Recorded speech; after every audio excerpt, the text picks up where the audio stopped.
which I didn't catch either, so good to know. Well, they made an example out of him, and now a Grafton man who's serving 25 years in prison wonders if that example is maybe making a difference. Fox 6 investigator Brian Polson has an exclusive interview with a notorious heroin dealer who left a trail of death and devastation in the suburbs. And Brian's here with his story. Yeah, Brad and Ann, Benjamin Stibbe is now 7 years into a 25-year sentence for the deaths of 4 people who overdosed on drugs he supplied. He says he never meant for anyone to die, so why didn't he stop dealing drugs after the first death, or the second, or the third?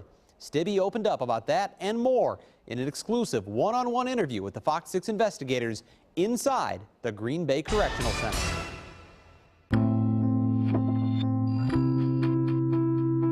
For a hardcore heroin addict, the first few months behind bars are nearly unbearable. Pretty much just laid on a floor in a holding cell, puking and defecating on myself. Couldn't control it. But for Benjamin Stibbe, it was more than just the withdrawals. I felt the weight of everything I'd ever done suddenly just crash in on me. It was the realization that 4 people were dead, and he was responsible. I didn't understand that, wow, you're helping people, die.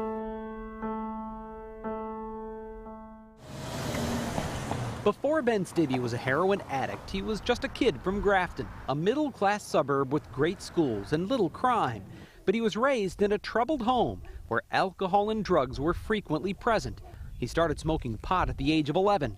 By 16, he'd graduated to heroin. For me, it was my identity.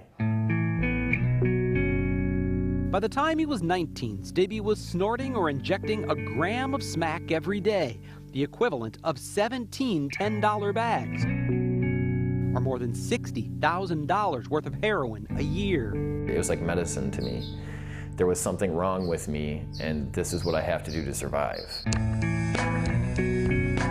Stibbe knew where to find heroin in Milwaukee. Drive down 43 and take a right on Locust. And unlike many of his friends, he wasn't afraid to go get it. I guess I was crazy enough to just go walking around those neighborhoods. He was familiar with some of the bigger suppliers. They didn't trust outside people, so they stayed with someone they knew, someone they trusted. Stibbe was the middleman, but he didn't get paid in cash. He got paid in heroin. Yeah, I'll go all the way there, but I don't have any money. Well, hey, we'll get you some, we'll buy you a 20 bag if you'll do it. Like, oh, that sounds great. He was not in it for profit. He was in it because he was an addict, and he was a bad addict who needed heroin daily.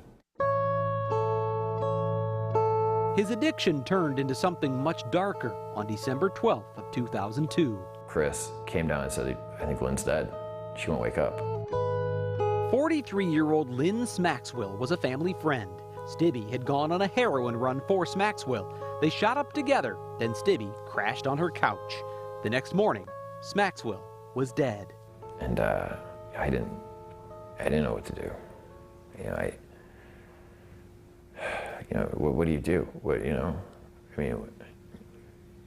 I didn't know what to do. What he did was clean up the crime scene before calling for help. I was thinking, boy, the police are about to show up. I better get rid of these, needles.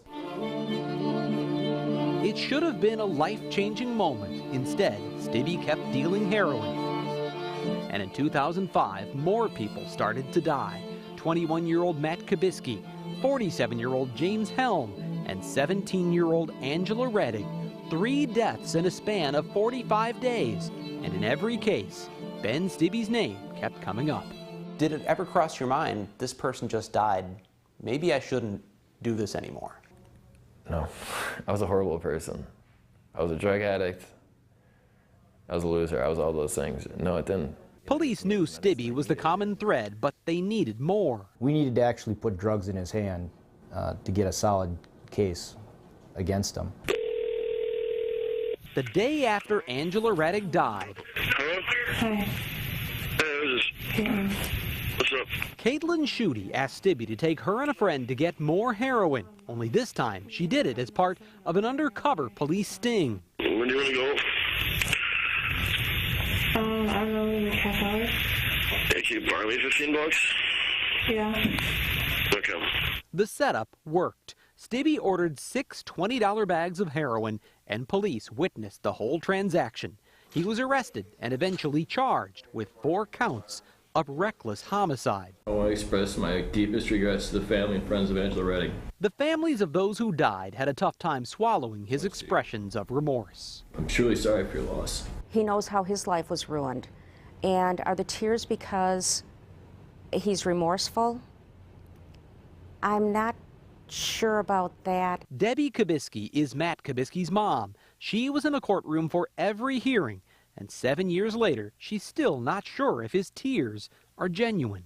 You know, I grew up in one of the best places in the world, and I brought Al to it. I think he feels bad, but is it that he feels bad because he got caught? It seems like he still is not telling the truth. Lynn Smaxwell's sister Ann watched the entire interview with Stibbe, including his recounting of the night her sister died.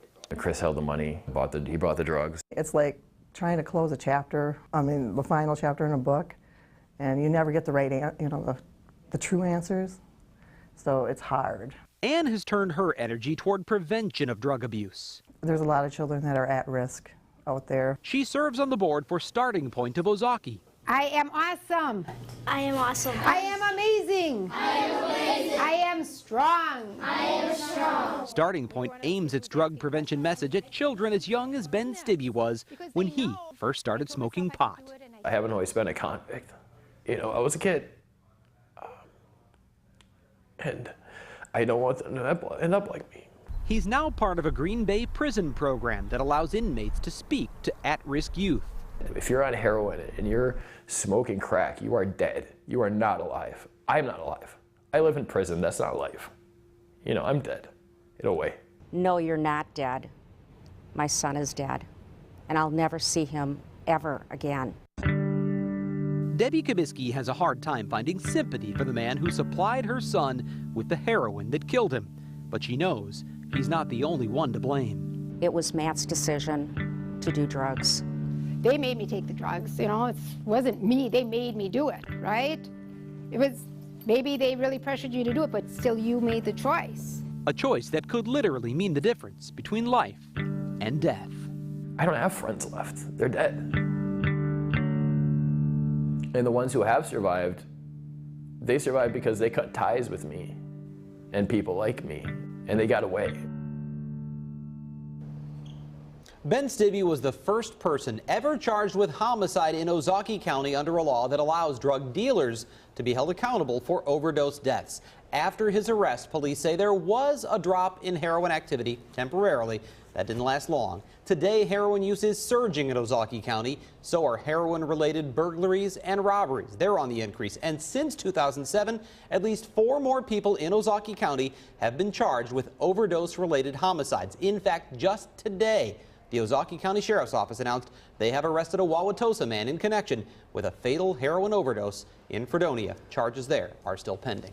Getting back to Ben Stibbe, you say he served, what, 7 years right now? How so far, yeah. much longer does he have to go? He's got another 18 years on a 25-year sentence, both state and federal sentences. So if he serves his full sentence, he just turned 31 last week. If he serves a full sentence, he'll be 49 years old when he's released. Wow.